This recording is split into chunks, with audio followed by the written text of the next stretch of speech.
Assalamualaikum warahmatullahi wabarakatuh dan salam sejahtera kepada panel penilai, pensyarah serta rakan-rakan yang saya hormati. Saya Alif Aiman bin Kamaruzaman di bawah seliaan Prof. Madya Dr. Hasnizam Hashim, mahasiswa tahun 4 Fakulti Syariah Undang-Undang Universiti Sains Islam Malaysia. Pembentangan saya pada hari ini bertajuk Keganasan Rumah Tangga Terhadap Suami, Analisis Fiqh dan Peranan Institusi Islam di Malaysia. Kajian ini dijalankan bagi meneliti satu fenomena yang semakin mendapat perhatian dalam masyarakat kita, iaitu keganasan rumah tangga terhadap suami. Selama ini, masyarakat sering menggambarkan keganasan rumah tangga sebagai penderaan suami terhadap isteri. Sedangkan pada hakikatnya, penderaan ini juga boleh berlaku daripada isteri terhadap suami. Fenomena ini berlaku dalam pelbagai bentuk seperti fizikal, emosi dan juga psikologi.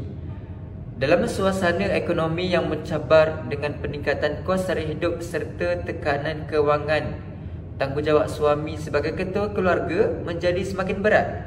Apabila tekanan ini gagal diurus, ia boleh mencetuskan konflik dan keganasan dalam rumah tangga. Oleh itu, isu ini sangat penting untuk dikaji dari sudut fiqh dan peranan institusi Islam. Isu keganasan terhadap suami masih lagi dianggap tabu dalam masyarakat. Ramai menganggap lelaki tidak boleh menjadi mangsa kerana dilihat sebagai lebih kuat dan dominan. Namun, tekanan ekonomi, kehilangan pekerjaan dan peningkatan kos sara hidup telah menyebabkan ramai suami tertekan dan berhadapan dengan penderaan daripada pasangan. Selain itu, stigma sosial dan stereotip maskuliniti menjadikan lelaki takut untuk melaporkan penderaan yang dialami. Hal ini menunjukkan bahawa isu ini bukan sekadar masalah peribadi, tetapi melibatkan keseimbangan sosial, emosi dan keadilan dalam keluarga Muslim.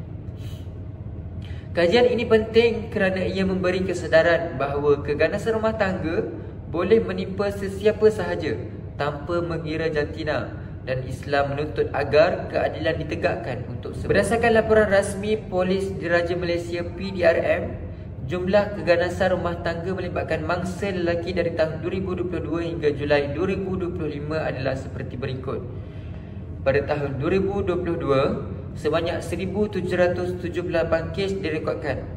Tahun berikutnya, iaitu 2023, jumlah kes menurun kepada 1,213 kes.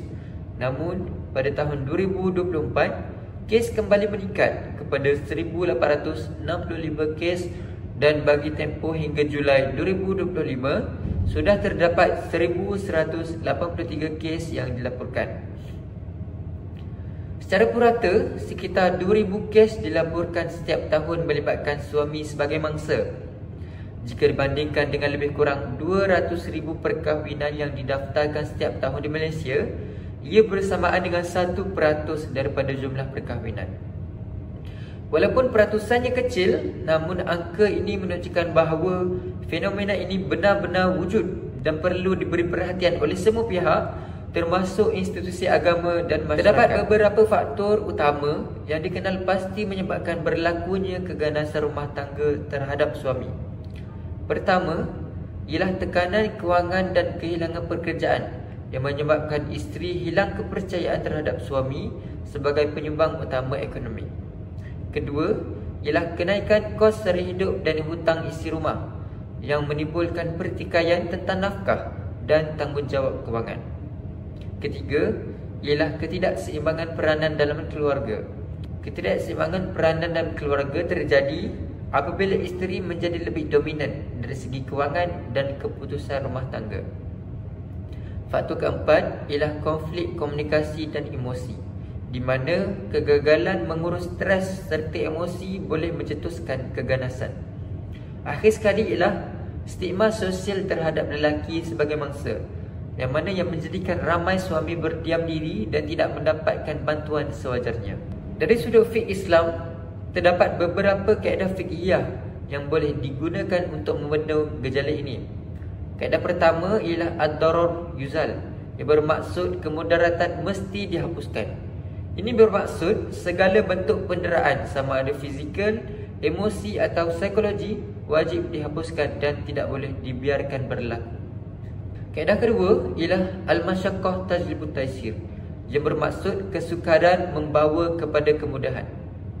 Dalam konteks ini, Islam membenarkan jalan keluar seperti kaunseling, pengantaraan atau bahkan penceraian jika tiada lagi keharmonian.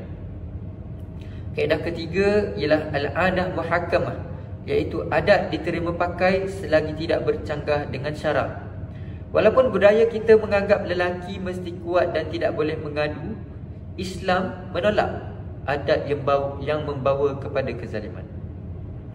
Kaedah keempat ialah dar'ul mafasid muqaddam ala jalbul masalih, yang bermaksud menolak kemudaratan lebih utama daripada menarik manfaat.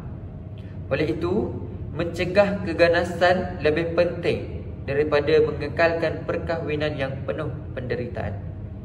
Dan kaedah yang terakhir ialah al-yakin la yazulu bisyak, yang bermaksud keyakinan tidak dihilangkan dengan keraguan. Dalam menangani kes seperti ini, siasatan perlu dibuat berdasarkan bukti dan fakta, bukan berdasarkan jantina dan atau stereotip.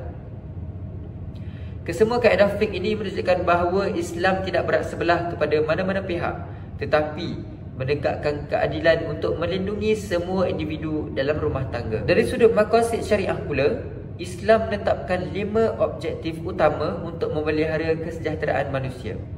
Pertama ialah hifzuddin, iaitu pemeliharaan agama. Keganasan dalam rumah tangga jelas bertentangan dengan ajaran Islam yang menekankan kasih sayang dan rahmah antara pasangan. Kedua ialah hifzu an-nafs, iaitu pemeliharaan nyawa. Setiap individu termasuk suami berhak mendapat perlindungan daripada penderaan yang boleh mengancam keselamatan diri. Ketiga ialah hifzu al-aql, iaitu pemeliharaan akal. Keganasan emosi dan psikologi boleh menjejaskan kesihatan mental, maka rawatan dan kaunseling perlu diberikan. Keempat ialah hifzu an-nasl, iaitu pemeliharaan keturunan. Rumah tangga yang ganas memberi kesan buruk terhadap anak-anak dan boleh merosakkan institusi keluarga. Kesemua ini menunjukkan bahawa pencegahan keganasan rumah tangga adalah selaras dengan tujuan utama syariah, iaitu menjaga kesejahteraan manusia secara menyeluruh. Dalam usaha membendung fenomena ini, institusi Islam memainkan peranan yang sangat penting.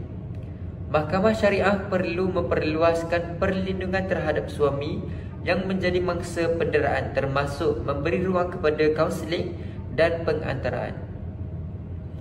Jabatan Agama Islam Negeri dan JAKIM pula perlu memperkukuh modul pendidikan rumah tangga Islam dalam kursus pra dan pasca perkahwinan dengan menekankan nilai kasih sayang, adil dan komunikasi berhemah. Masjid dan NGO Islam juga boleh dijadikan pusat rujukan awal bagi memberikan bimbingan dan sokongan kepada mangsa lelaki yang memerlukan bantuan. Selain itu juga, masyarakat perlu menghapuskan stigma terhadap lelaki yang menjadi mangsa dan memberi sokongan moral tanpa prejudis. Kerjasama semua pihak ini amat penting bagi memastikan keadilan dan keharmonian keluarga dapat dikekalkan. Beberapa langkah pencegahan yang boleh diambil termasuklah meningkatkan pendidikan dan kesedaran rumah tangga Islam supaya pasangan memahami hak dan tanggungjawab masing-masing. Selain itu, bimbingan kaunseling dan terapi pasangan perlu digiatkan oleh institusi seperti LPPKN dan JAKIM. Kerajaan Malaysia telah memperkenalkan inisiatif program lelaki budiman negara bagi memperkasa peranan lelaki sebagai suami, bapa dan anggota masyarakat yang bertanggungjawab.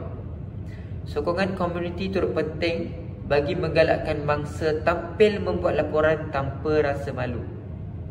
Pendekatan yang berasaskan fiqh dan maqasid syariah perlu dijadikan asas dalam setiap bentuk penyelesaian supaya tindakan yang diambil selari dengan prinsip keadilan dan ihsan. Sebagai kesimpulan, statistik PDRM menunjukkan bahawa kes keganasan rumah tangga terhadap suami semakin meningkat dan bukan lagi fenomena terpencil.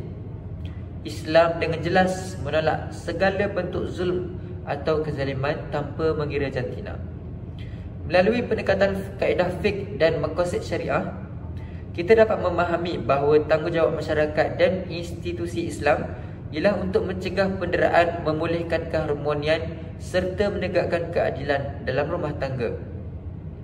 Kesimpulannya, keganasan terhadap suami juga merupakan kezaliman yang mesti ditangani secara adil dan berhikmah demi memelihara kesejahteraan keluarga serta keharmonian masyarakat. Sekian pembentangan saya. Wabillahi taufiq wal hidayah.